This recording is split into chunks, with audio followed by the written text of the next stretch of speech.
This is a 2005 Lincoln Town Car, and it is the last true American luxury sedan. Yes, there are still American luxury sedans from brands like Cadillac and Tesla and even Lincoln, but this was the last old-school, full-size, old-fashioned American luxury sedan. And today I've borrowed this well-preserved town car to show you what I mean. Now, before I get started here, I have some news. People are always asking me for Doug DeMuro merchandise, t-shirts or hats or whatever, but I think that YouTuber t-shirts are kind of played out. And do people really wear t-shirts for their favorite YouTuber? I don't know. So I've come up with a different idea: signed photos. Right now you can go to DougDeMuro.com, the link in the description of this video, and you can get a signed photo. You can choose between a few different cars and I will sign my name and send it out to you, which is kind of cool. Or for extra money, you can have a personalized signed photo, which I think is kind of a neat thing. You can get up to 90 characters and you can have it personalized. So you can have it say happy birthday or congratulations, or I don't know what people are gonna wanna have it say, but I will write it and then I will sign it on a photo and send it to you. Now, there are a few rules. No profanity, obviously. The photos are all this size, no bigger, no smaller, just this size. Only the cars that I have selected you can choose from.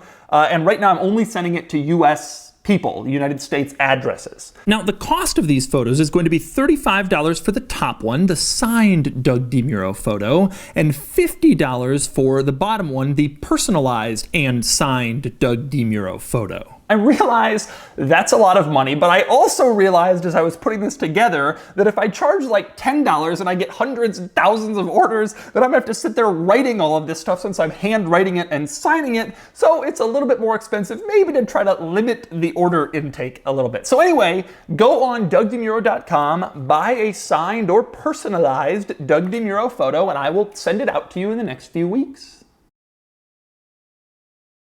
First, a little overview. Now, years ago, the town car was a trim level that signified the most luxurious and the most expensive version of the Lincoln Continental.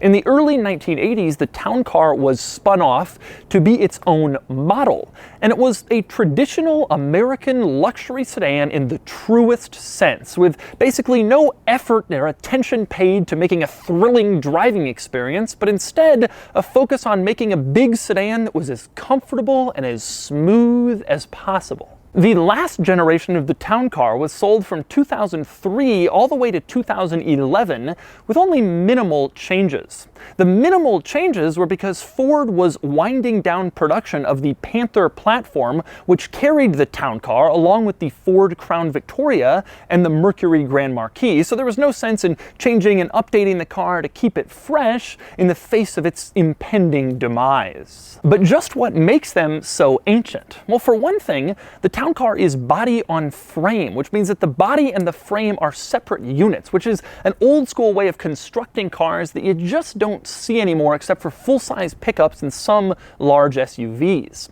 And the town car is rear-wheel drive, which is increasingly unusual. Then there's the engine. The town car used a 4.6-liter V8 that made only 239 horsepower, which is a relic in today's world of smaller engines and fuel economy regulations and turbocharging. And then there was the driving experience. Today's luxury car buyers want some sport and performance with their luxury car. But the town car was made for an old-fashioned type of luxury car buyer who just wanted a comfortable, smooth, simple, full-size luxury sedan. When the town car went away after the 2011 model year, it was the end of an era, and big V8 full-size rear-wheel drive body-on-frame American luxury sedans that were once so common simply don't exist anymore. But today I'm going to take you back in time, and I'm going to take you on a tour of the last traditional full-size American luxury sedan, and I'm going to show you all of its quirks and features. Then I'm going to get it out on the road and drive it, and then I'm going to give it a Doug score. And for more of my thoughts on the town car, click the link below to visit autotrader.com/oversteer, where I've also rounded up a list of the best preserved big old American luxury sedans currently listed for sale on AutoTrader.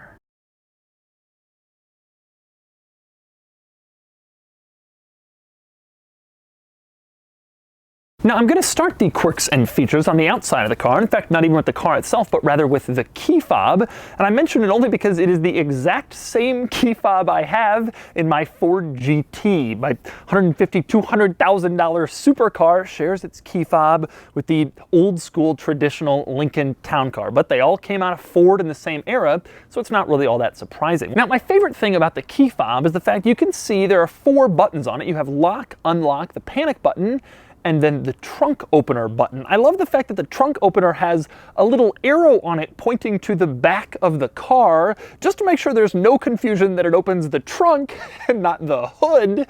Next up, one thing I like in front, you can see the grille has a nice Lincoln emblem on it, and then right above the grille you have the hood ornament, which is the exact same Lincoln emblem again. But of course they must do that because a true old school luxury Lincoln has a big long hood with a Lincoln hood ornament at the end. Drivers of this car wouldn't want it any other way. Now next we move on to the trunk, and if you want to open up the trunk, you press that little trunk opener button on the key fob, and then it pops open completely automatically. It doesn't just pop it up so you can do the lifting, it opens itself. Now that's pretty cool, but the coolest part is the fact that if you press that button again when it's open, it automatically closes itself just like a true old school luxury car. And one interesting item worth noting is the fact that if you have the trunk open and you don't close it with the power operator, if you close it yourself, it will soft close to completely latch itself so you don't just slam it down.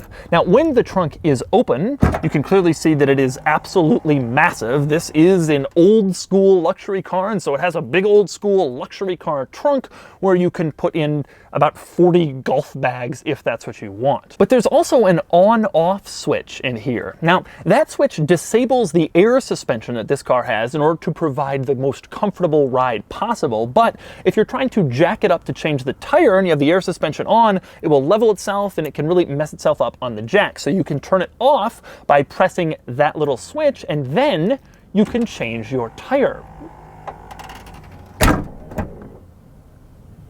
Next, one other interesting item worth noting with this car, before I move inside, I want to talk about the exterior styling. Now, I already told you all the ways this car is old-fashioned, the engine, the body on frame, the rear-wheel drive, but also the exterior styling is really old-fashioned. This looks like an old-school full-size car. You have this rounded look behind the C-pillar, behind the rear windows, which is a design element that no one is using anymore. You have this rounded look on the back by the taillights. Again, a very uncommon design element in modern cars. You also have very large overhangs, both front and rear, whereas most automakers are trying to trim those in order to make the car seem and feel as sporty as possible. This isn't just an old-school luxury sedan in construction, but also in style and design as well. Now next up, climbing inside the Town Car, there are quite a few interesting quirks and features. I'm going to start with the door pulls. Now most cars, to pull the door closed, they've integrated the door pull into the door panel, but not in this vehicle. As part of the traditional luxury sedan experience, you have your own dedicated door pull sticking out from the wood on the door panel, and you use that to pull the door closed. It may not seem like a big deal, but that is a traditional old-fashioned luxury car feature that carries on into the Town Car and very few other modern vehicles. Now, speaking of the door panel, there are a few interesting items with the door panel that are worth noting, starting with the 2 buttons at the base of the door panel that are unlabeled. So it's not immediately obvious what they are. The larger of those 2 buttons with the key slot, that opens the trunk. And it has the key slot because you can put the master key in there, turn it, and then you give the car to a valet, and the valet key doesn't have access to turn that and open up the trunk. The other button there opens up the fuel door. You press it and the fuel door opens. Next up on the door panel, one other unusual item. This car has the very same door locks as all the Ford models from this era, but Lincoln classed it up a bit. Instead of black like they are in Fords, they're silver in the Lincoln to add to your luxury car experience. Same thing with all the window switches. They're the usual Ford window switches, but they have little silver strips around the edges to provide an air of luxury that you don't get in a simple Ford. Next up, a nice luxury feature that this car has is power adjustable pedals. It has become a fairly common luxury car feature, but it was less common when this car came out. You have this little switch over to the left of the steering wheel, you can press it, and then that adjusts the pedal placement, and that means that even short drivers don't have to sit too close to the steering wheel and thus the airbag. Instead, they can move the pedals further out, which provides a safer driving experience. And then we move on to some of my favorite features of the Lincoln Town Car, and those would be the old people features. Now, I mentioned this is an old-fashioned, traditional, full-size luxury sedan, and that means that primarily the purchasers of this car were old people who liked the old-school luxury sedans of the 60s, the 70s, and the 80s, and so Lincoln knew that, and as a result, they gave the car some very specific features geared towards old people. I'm going to start with the buttons on the steering wheel. For a lot of cars, you have your typical volume switches, your cruise control. In this car, they're just massive. And the owner told me that there was a steering wheel in the earlier model years that had smaller buttons, and Lincoln changed the steering wheel for the 05 model year to enlarge the buttons, probably after they got complaints from some of their more advanced age customers who wanted larger buttons that were easier to press. That isn't the only funny old person item in this car, though. How about the gauge cluster? For one thing, the speedometer is front and center. Not only that, but the font size on the speedometer is very large, so it clearly indicates how fast you're going in case maybe your eyesight isn't as good as it used to be anymore. But just in case you can't see that, Lincoln has added a second additional speedometer, this one with a digital readout over on the left of the speedometer, giving you an extra way to see how fast you're going, just in case you can't read the traditional center speedometer. And speaking of the traditional center speedometer, because Lincoln made room for that digital one, there's no tachometer in the gauge cluster. I guess Lincoln figured the old people who want the smooth driving experience in this car, they don't really care how fast the engine is turning, they just want to see how fast they're going in large print. Now, it's worth noting that within that gauge cluster, there is also a second screen over on the right, and it shows various vehicle items, like, for example, your trip miles, your average speed, your average fuel economy, your fuel distance to empty, and you can cycle through all of those different various items by pressing this select button to the right of the steering wheel, which in itself is rather large. Again, no small buttons. You wanted to be able to find everything and press it very easily in this car. Next, we move into the center, where we have the center control stack, which includes the radio, the climate controls, and the clock, which is this fine analog clock that says Lincoln in the middle. Now, for style's sake, it has these two silver-like wings coming off the clock. So I was wondering, what are those? It turns out those are the hour and minute adjusters. It looks like the clock is flanked with these cool wings that give it character, but actually those are just the largest hour and minute adjusters in the entire history of in-car clocks. Now, below the clock, you have the stereo controls, nothing unusual compared to other cars of this era. And then you have the climate controls. Again, nothing particularly unusual, except there is a button marked EXT. You press that and it will show the current exterior temperature in place of the current climate control temperature, I guess, so you can set your climate control based on the exterior temperature. Now, below the center control stack, we have one of my favorite features in the car, and that would be you have this little plastic door off center. It's over towards the passenger side, and on the door it says PowerPoint. Now, this isn't where you get a Microsoft slide presentation. Instead, you open it and it's a little power 12-volt charge point. It's odd. Usually it would say outlet or 12-volt, but in this car they call it the PowerPoint. Next up, there is one more screen on the ceiling of the car next to the rear view mirror, and it tells you what direction you're going, and it does something odd. It actually spells out the direction you're going. So instead of saying NW or SW, it actually says northwest, southwest. I don't know that I've ever seen that in any other car. I guess Lincoln felt it gave you a more luxurious experience by spelling out the direction you're heading.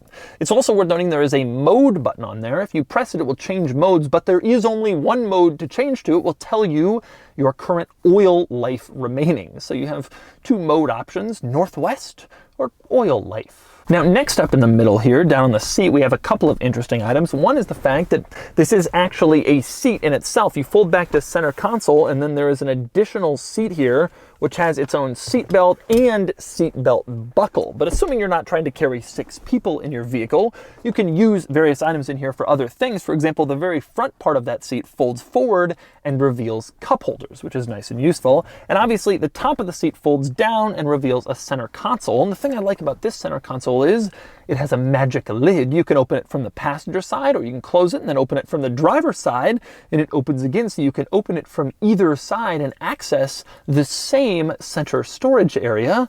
That's some wizardry from Lincoln in the Town Car. Next up, we move on to the glove box, and the first thing you'll find in there is the original window sticker. And you can see the original sticker price of this car was $47,355, and it had only 3 options. One was the paint color, this pearlescent paint called Cashmere. That was $595. It also had all-season tires, which were $125 extra, and it had 17-inch chrome wheels, which were $895 extra, bringing the price to that $47,355. Not bad for a luxurious, traditional, full-size American car experience. Also in the glove box in this car, you will find the owner's manual and the original owner's manual pouch. I looked through the owner's manual. It wasn't anything particularly interesting in there, but in the maintenance guide, you will see that the cover has a tree on it. I'm not sure how that relates to maintaining your Lincoln, but that is the graphic that they chose. Now, the weird thing about the maintenance guide is you open it up to the section on choosing a tire, and a lot of automakers will give you a specific tire brand that they recommend. This car, they give you every tire brand. There's like 12 different tire brands on here. They don't recommend any, they just recommend choosing one, I guess.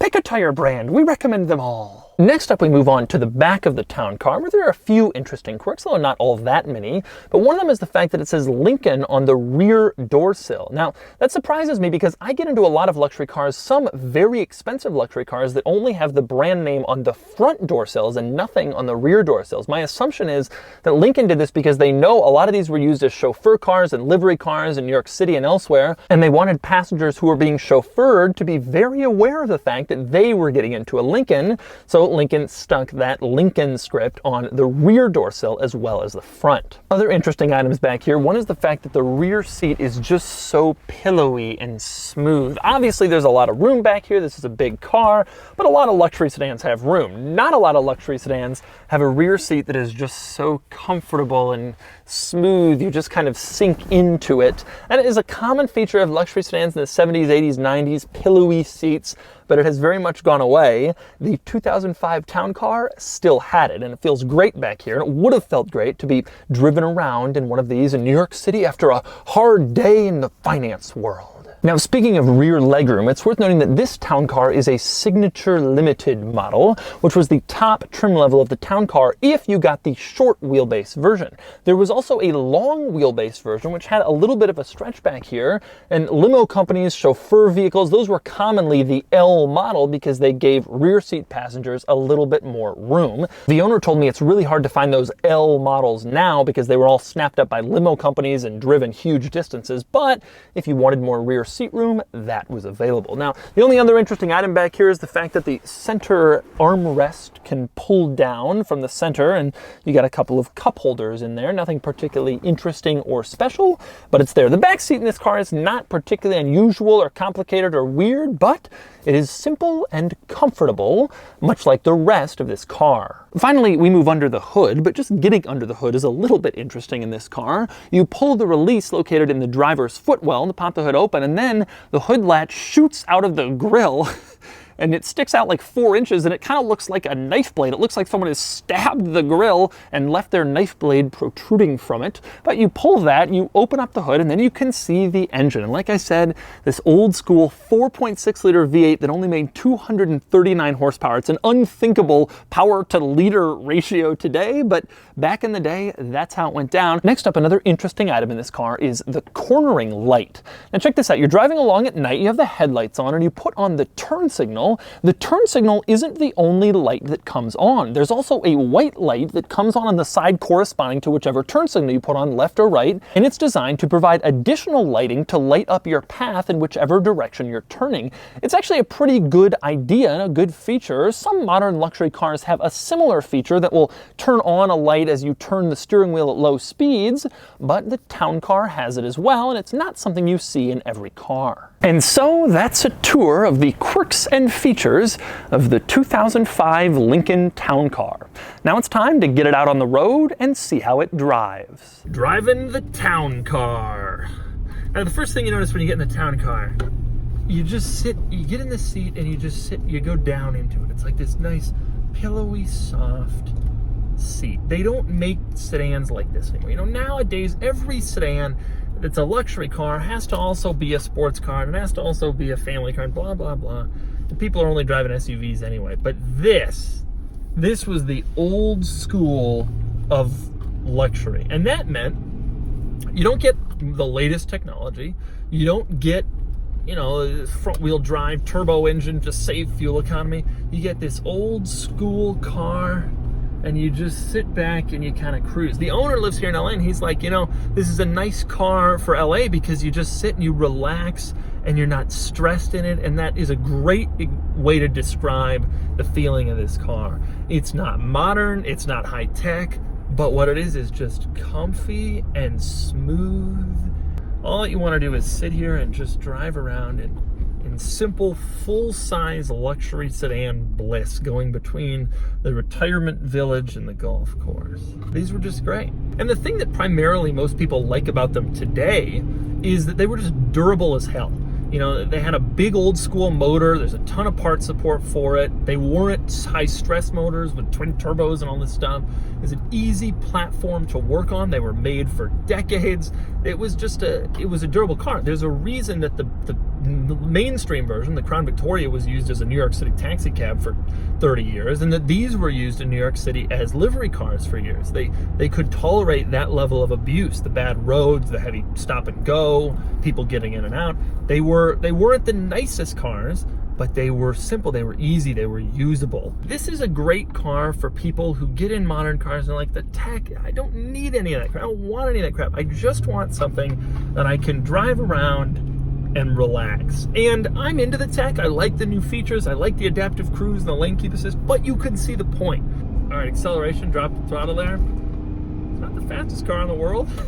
It doesn't move incredibly quickly. It's not but that's not really the point of this car. By flooring again.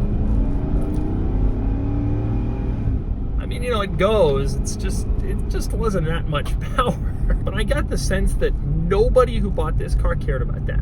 I bet they got no complaints about engine power. It just wasn't on the radar of most of the shoppers. Excellent ride quality. Obviously at the expense of, you know, handling and sportiness and that sort of thing. You could get one of these for 50 grand, which was half the money of an S-Class, and it wasn't dramatically less comfortable. Yeah, it didn't have the tech, and it didn't have the stability at speed, and it didn't have the brand name, and blah, blah, blah. We knew all that.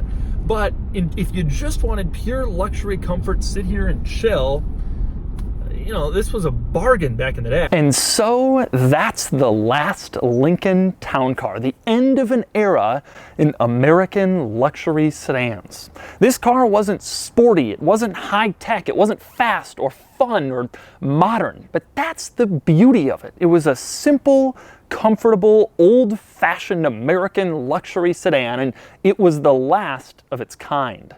And now it's time to give it a Doug score. Starting with the weekend categories and styling, the Town Car is a bit below average. It's not just dull, but very dated, and it gets a 4 out of 10. Acceleration, it's slow, and it gets a 1 out of 10. Handling is floaty and soft and not very sporty, and it gets a 3 out of 10. Fun factor is very, very low. This car is about comfort and decidedly not about fun, and it gets a 1 out of 10. Cool factor is also low. I suspect these will someday be very cool as supplies dwindle, but for now they're not that exciting, and it gets a 3 out of 10 for a total weekend score of 12 out of 50. Next up are the daily categories and features. This car is basic, intentionally so. That's what people like about it, and it gets a 3 out of 10. Comfort is wonderful. This car is cushy and relaxing and soft, and it gets an 8 out of 10. Quality is good. The interior isn't that nice, but these are famously indestructible, and it gets a 7 out of 10. Practicality is normal for the class, and it gets a 5 out of 10. Finally, value, and these aren't appealing to many people, but if you liked soft, cushy, old-fashioned cars, these were great bargains used, and it's easy to find them in nice shape since so many were owned by old people who didn't drive them all that much. It gets a 7 out of 10 for a total daily score of 30 out of 50. Added up, and the Doug score is 42 out of 100, which places the Town Car here against some other luxury sedans. It's not the best, but in terms of comfortable, traditional American luxury sedans, it's certainly the last, and this was a fun trip back in time.